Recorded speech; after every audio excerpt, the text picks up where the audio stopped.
Salut à tous, c'est le Viking. Et oui, ne vous inquiétez pas, je suis toujours vivant, je n'ai pas abandonné. C'est juste que ces derniers temps, j'avais pas mal de boulot. Comme vous le savez, je suis agriculteur, donc on était en gros dans les gros rushs de campagne. Donc j'ai pas eu le temps pour aller à la pêche et je pense que des vidéos sur moi en train de bosser ne vous intéressent pas du tout. Donc me voilà au bord de l'eau, on est début décembre et puis la saison de pêche hivernale a déjà bien commencé. Donc je suis parti pour une session de 72 heures, toujours à l'étang fourchu. Donc comme vous voyez, il fait bien froid, l'étang est en partie gelé, mais c'est pas grave, ça pêchera quand même. Donc voilà, donc ce week-end, bon, contre-jour on va se tourner, ce week-end je vais essayer de faire quelques poissons. Et je vais vous expliquer mon amorçage que je vais mettre en place. Bon allez, c'est l'heure de s'installer. Allez, à tout à l'heure.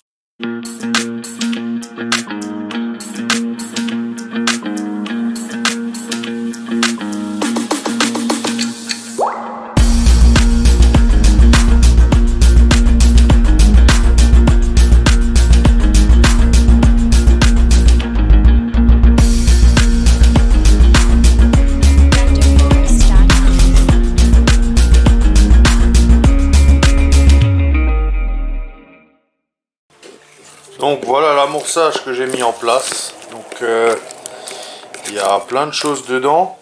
Donc hier je me suis amusé à cuire du chènevis et de l'orge.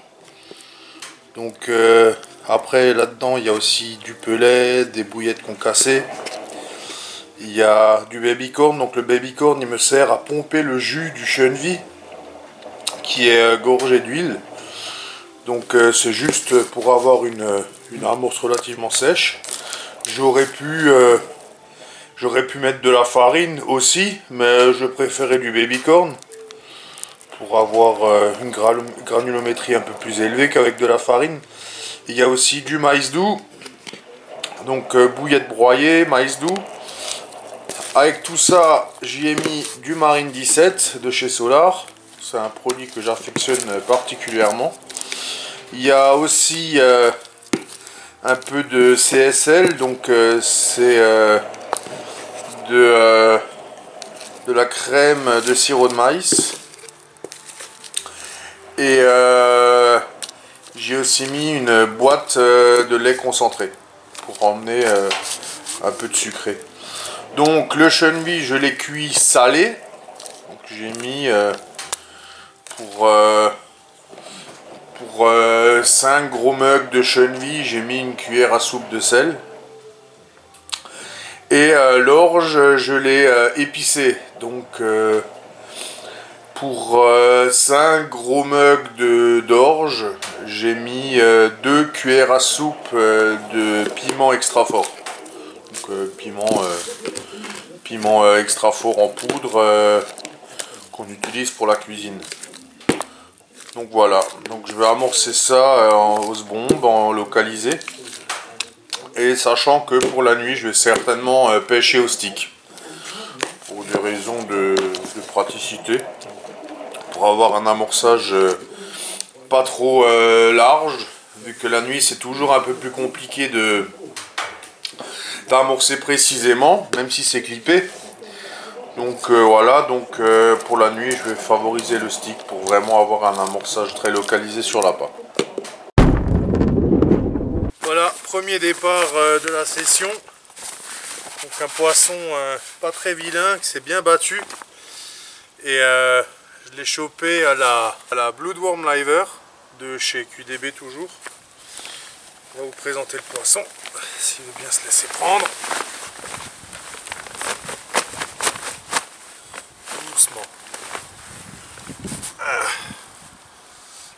Voilà, joli petit miroir sur mon amorçage. Pareil, je vous ai présenté en début de vidéo. On va s'empresser de la remettre à l'eau et de remettre la canne à l'eau. Allez, à À tout à l'heure.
Voilà, 23 h, jour première nuit.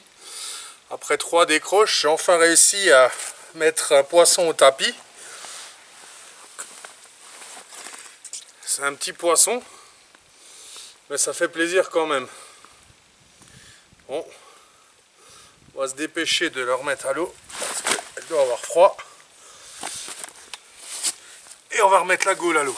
Bon, comme je viens de vous le montrer, je viens d'avoir un poisson et les 3 départs qui ont précédé ce poisson, je vous ai dit que c'était 3 décroches. Donc je vais vous expliquer pourquoi j'ai eu ces décroches, parce que j'ai enfin compris que j'ai joué au con. Et donc je vous explique. Donc en fait, si vous voulez, j'ai une astuce pour accrocher des sticks après le bas de ligne sans avoir besoin de décrocher le bas de ligne.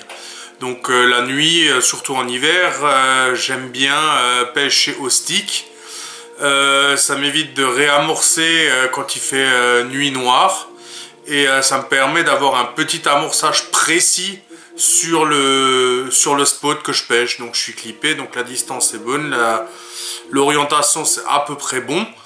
Et ça me permet d'avoir un amorçage vraiment localisé, surtout pour l'hiver, pour la nuit.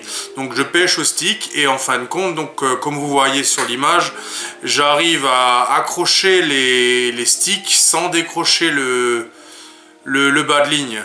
Le problème, c'est que le fluorocarbone, il a tendance à se raidir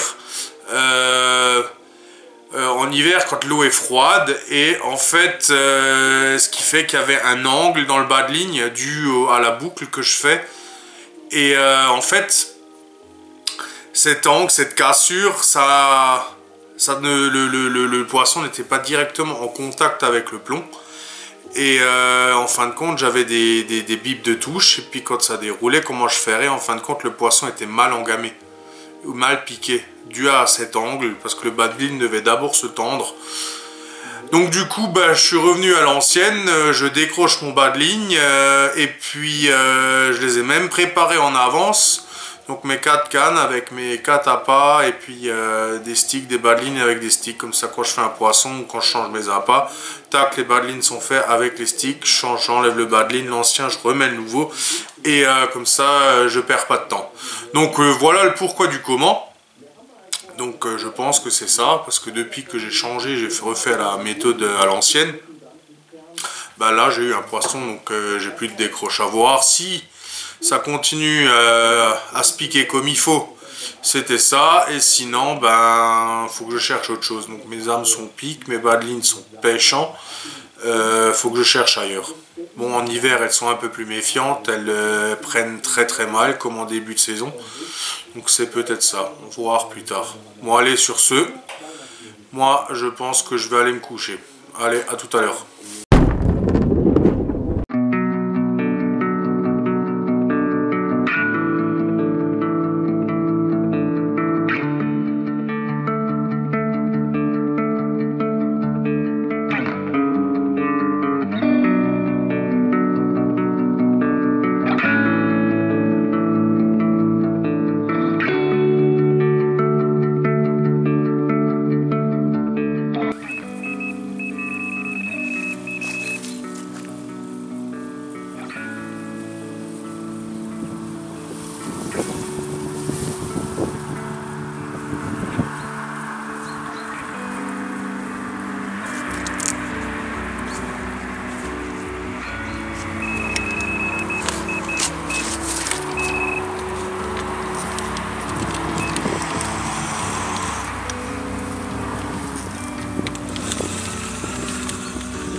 Voilà, troisième poisson de sortie. J'ai encore eu une décroche ce matin. Allez. Ah putain. Celle-là, elle fait son poids. Grosse miroir qui chie mon amorçage. Du coup, c'est que ça marche. Allez, on va la remettre à l'eau. Et à la bouffe maintenant, enfin. Bon ben voilà, alors malheureusement je suis sur le départ, on arrive à la fin de cette vidéo. J'ai dû écourter ma session parce que comme vous pouvez le voir derrière moi, l'étang est complètement gelé. Il est donc impraticable à la pêche, c'est dommage. Donc pour cette session qui a duré un peu plus de 48 heures, j'ai fait finalement 9 départs, 4 décroches, 2 casses et 3 poissons au tapis. Donc j'espère que cette vidéo vous a plu. N'hésitez pas à me mettre un petit like, ça fait toujours plaisir. Abonnez-vous si ce n'est pas déjà fait. Et puis partagez la vidéo. J'ai lancé, je vais commencer à faire une nouvelle série de vidéos qui s'appelle les trucs et astuces du Viking, qui vont bientôt arriver. Donc on se revoit très prochainement au bord de l'eau ou sur YouTube. Allez, sur ce, bonne pêche.